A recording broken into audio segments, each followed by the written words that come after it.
In 2025, I will scale my business to $1 million per month, and I'm gonna be documenting the entire thing here on YouTube. But I realize that's quite a bold claim to make as a homeschooled high school dropout with no GED and no diploma. For reference, last year I scaled my business to over $1 million.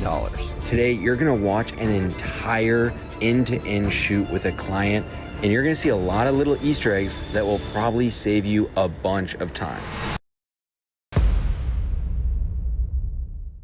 Okay, so it is 8:02 a.m. Headed down to jump in Mike's car. We're gonna grab some coffee. Tate's on the camera. He's taking a call with someone that we have building on a system. We're just grabbing coffee, and then I will catch Tate right after. Yeah, why don't we just go to that apartment with the smart machine? Okay, that'd be a good start for sure. And we can get ads there. So this was the ad right here that performed really well. Oh, I bet. It's crazy because I literally shot that on my phone. Yeah, we were solid. This is definitely like a systems. We're gonna beat our projections for the month this month too. Yeah. How's the progress on bringing all that over, like the sales team? Good. Yeah, our two best guys are already over. They brought on 2 closers, so now we're gonna be up to 5. I think those 2 closers started yesterday, so things are good. That's all. When you did that webinar, you did sell a low ticket product, right? We did, yeah, and it was kind of solid. I mean, we did it live webinars, and it was every other week, and there was just a lot of friction there between, like, you know, they wanted paid out, Jeremy wanted paid out. Yeah. And to me, that's why I think if we kind of get our own sales funnel in parallel, it would make sense. For sure. But if we can go and optimize like ads, because like right now I could just go and optimize ads to go and push webinar to sell the mid-ticket. Exactly. Initially, like our cost per acquisition will be a little high once we're training the Facebook pixel, but then once we go and train a little bit better based on the feedback of like, okay, if someone watches 25%, 50%, 75%, 90%, if they purchase, because it might be way easier to go and optimize for people watching 50% of the webinar, and they're most likely going to watch all the way through, than it would be to go optimize for a purchase. Got it. This little machine right here is an absolute cash cow. Let me explain. And then when you say right here, just like tap on it. This little machine right here is an absolute cash cow. Let me explain. Sweet. So you do have another location, right? Yeah. Further. Okay, so we'll do video 2 intro here. Okay. And actually we might do video 4. Yeah, let's do, I like this one. So we'll do video 4 intro here, and then we'll do video 2 and 3 in the other one. Okay. So this is the 5 best locations to make money with vending machines. Okay. Just because this clip is like kind of all over the place, start the clip off with saying, this is for video 2, don't start a vending machine business until you watch this video, and this is point number 1. This is video number 2, don't start a vending machine business until you watch this. And then this is mistake number 1, buying the wrong machine. This is mistake number 1, buying the wrong machine. Let me be clear, these are not the type of vending machines we place. Let me be clear, these are not the type of vending machines we like to place. Then go into your story. My first ever vending machine I bought was off of Craigslist because I wanted to save $2,000. So guess what? When I did that, that machine actually broke down 6 months later. You're gonna be sucked into thousands of dollars of this money pit that you could avoid by buying a brand new machine with a 5-year warranty. I don't know if like you want to add in, like one of my students, you know, didn't listen and like went down this route. Yeah, so it's like obviously like, oh, we care about our students, he just didn't listen. Yeah. One of my students didn't listen to this advice and went down the route of buying a used machine to save $1. Well, guess what? Now his garage has turned into a machine mechanic warehouse with a ton of parts because he's had to update these used machines with a ton of hidden sunken costs. If he would have just listened to what we said of buying a new machine, he would have been under warranty and free and clear. Perfect. Location number 4, this is probably one of my favorites because of how profitable it is. Okay. And then just like lead in that, walk over to the chair, and then I'll just place the camera and then you can keep going while you're sitting. Okay. I think we should talk about like, first thing is like why the foot traffic is high. So in all the locations, so in this one. Like it's literally a mini lounge. Like we can literally Yeah. walk all the way around the pool table and you can go sit. So like we can kind of take this path where you're faced this way, I'm tracking here. We can just.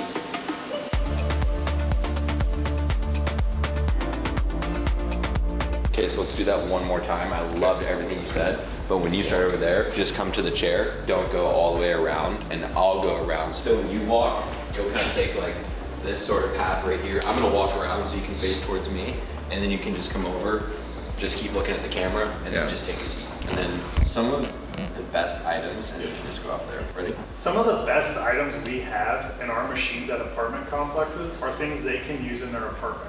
Think of laundry pots to do their laundry, or even makeup wipes if it's a girl trying to clean up before she goes out. Or take it a step further, we'll even do items that will help in the kitchen, like olive oil or packs of eggs. I just want to make sure that you've seen it's like good length, but also like not run on. And then just talk about how it's like the amenity lounge a little bit. The pool table, the computers, the printers, office space, like it's in a very central location for what people actually use. And with this location, it's all about the centralization. We got the pool table, the printers, the TVs. Everyone wants to come and hang out here. And also, when they do, they come see this machine to grab all of their items. Here are a part couple. of the, oh, cool. Yeah, Okay. here are a couple red flags. Here are a couple red flags you should look for to see if it's the wrong location. Before you spend a single dollar on your first vending machine, you need to watch this video. Before you spend a single dollar on a vending machine, you need to watch this video. I've helped hundreds of people start successful vending machine businesses. I've helped hundreds of people start successful vending businesses, but I've also seen countless others fail because they didn't understand these crucial pitfalls. Look, I'm sharing all of this because I genuinely care about your success. Look, I'm sharing all of this because I genuinely care about your success. I was once in your shoes making these exact same mistakes I was once in your shoes making these exact same mistakes and learning these lessons the hard way. and learning these lessons the hard way. But the good news is, you don't have to. But the good news is, you don't have to. Okay, we're good there. I'm gonna get some shots of the space. This little machine behind me is an absolute cash cow. Let me explain.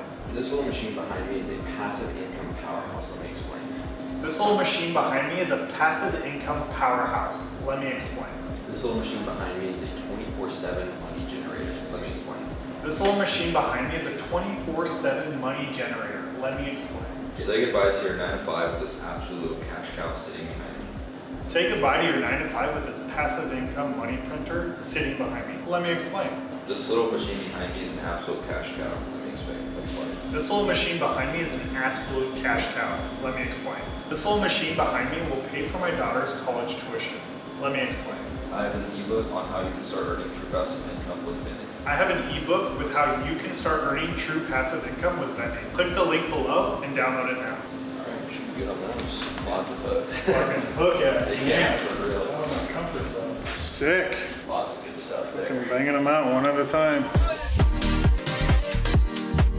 All right, so we just got done. We're kind of piecing things together as we go. So we put together a couple pieces of the YouTube videos, got a bunch of YouTube ad scripts and meta ad scripts, as well as some call to actions on top of that. And then we're going back to the office to shoot the body of some of the YouTube videos, as well as the body of some of the ads. And then we're going back out to go shoot some dynamic stuff for some of the YouTube videos as well. We're kind of working around a couple calls that I have. It is Thursday, so I have my group call. And then Mike has a couple calls. So going to set him up so that Tate can go and film an hour-long video that we have, and I can take my call during that time, and then we'll figure out the rest from there. So I got a couple beef lamb gyros. We're headed to Mike's office right now, and I have my group call in I think 9 minutes, so I'm gonna mog these, join my group call, set up the set on the call, make sure that you have everything you need to shoot this and make it as good as it can possibly be, and then I'll take my group call while Mike's shooting that like training video.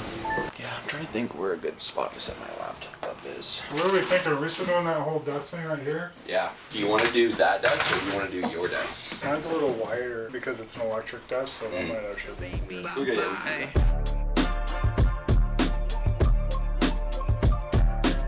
Mike just said he never watches any of the videos that we publish for him. That's crazy. He's like, yeah, it's what you guys are here for. Yeah, you're the experts. That's a lot of trust. To be fair, I don't watch the videos that Chris posts for me. So chapter 1 is a little video. Why vending machines are more profitable than ever in 2025. Blah, blah, blah, blah. Funny thing with chapter 1, like I can just talk into the camera. In 2025, vending machines are going to be more profitable than they ever have. And this is why unattended retail is a $40 billion industry within the next 2 years. $83, $68, how much of that is actually profit? Let's actually break that down. Yeah, you're very well spoken. Makes our job easier.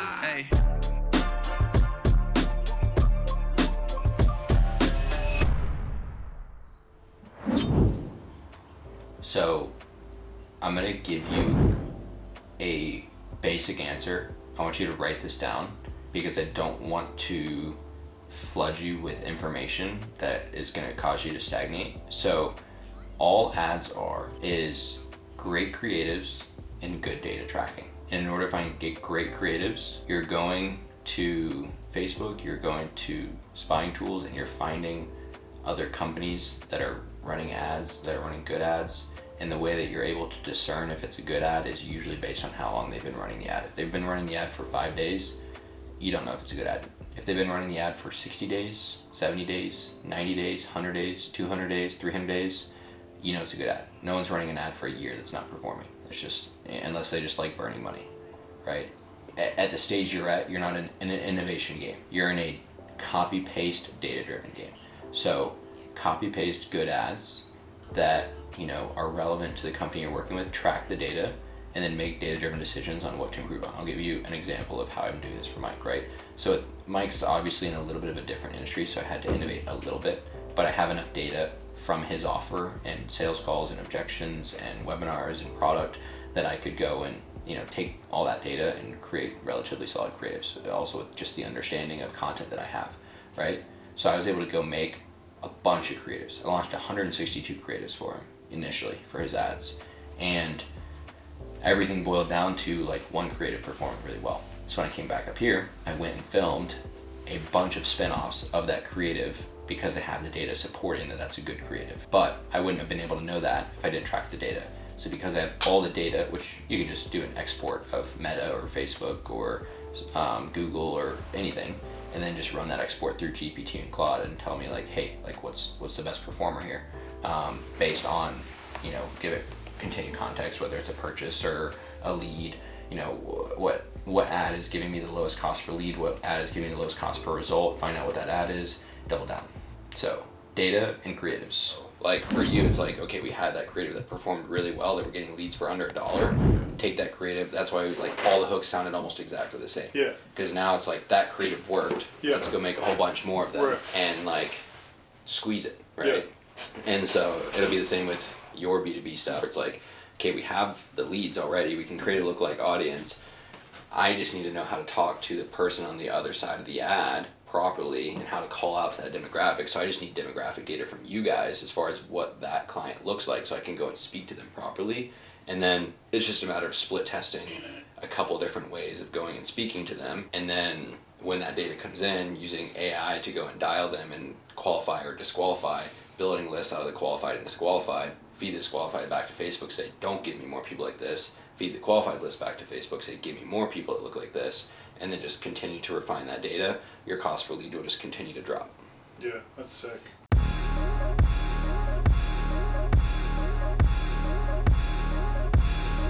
Today has been a fantastic day. So we finished filming everything that we need for YouTube ads with Mike. We finished everything that we need for Facebook ads. Maybe get a couple more B-roll shots that we can overlay. I'll need him to probably do a couple voiceovers, but we have a small window that we can shoot tomorrow. So we have 3 YouTube videos done.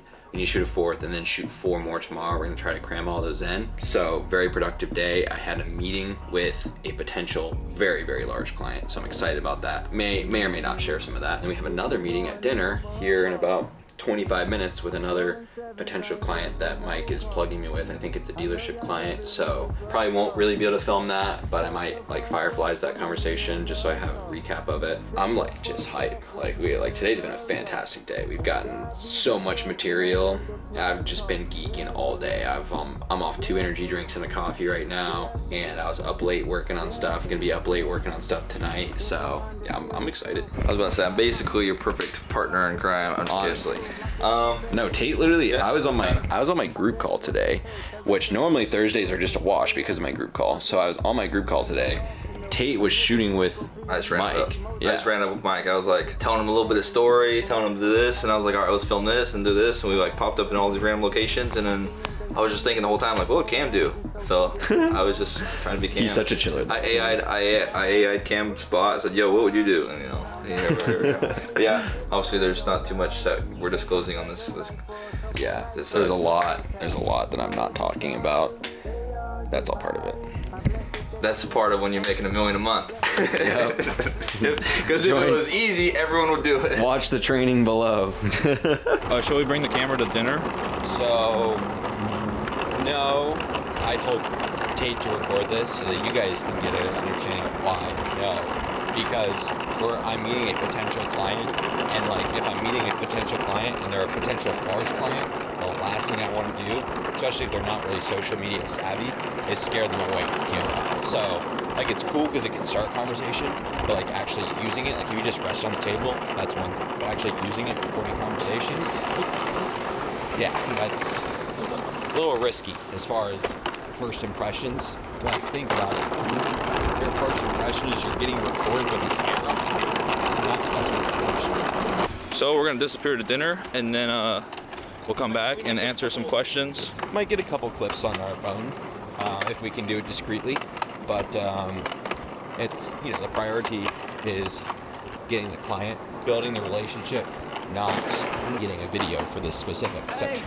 I got 3 whips, holy trinity. Man, I swear you ain't never getting rid of me.